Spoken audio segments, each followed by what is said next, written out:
मित्रांनो, आता आम्ही आलो रेडीच्या गणेश मंदिरला दर्शनासाठी। सेकंड लोकेशन पहिल्यांदा गेलो वेतोबा, श्री छत्रपाल वेतोबा आरवली।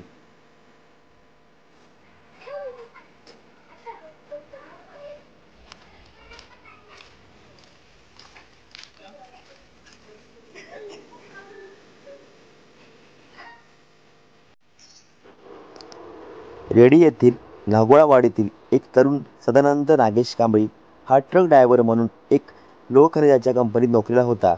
रेडीतील मायनिंगच्या खाणीवरून बंदराकडे व बंदराकडून खाणीकडे त्याच्या लोह खनिज भरलेल्या ट्रकची सतत ये-जा होत असे। दिनांक 18 एप्रिल 1976 रोजी एका विशिष्ट ठिकाणी त्याने आपला ट्रक उभा केला व रात्री तो झोपला।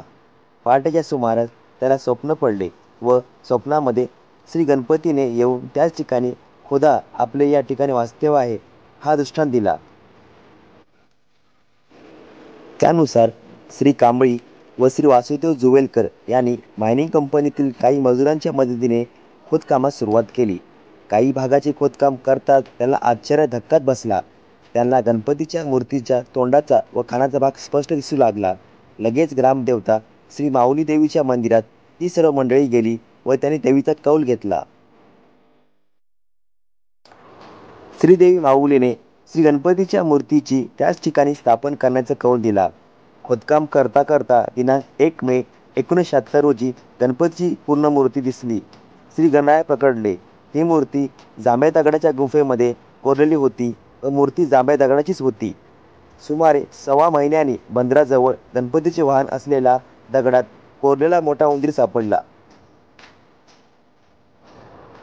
श्री गणपतीच्या त्या मूर्तीला प्लास्टरिंग व रंगरंगोटी करून सजविण्यात आले।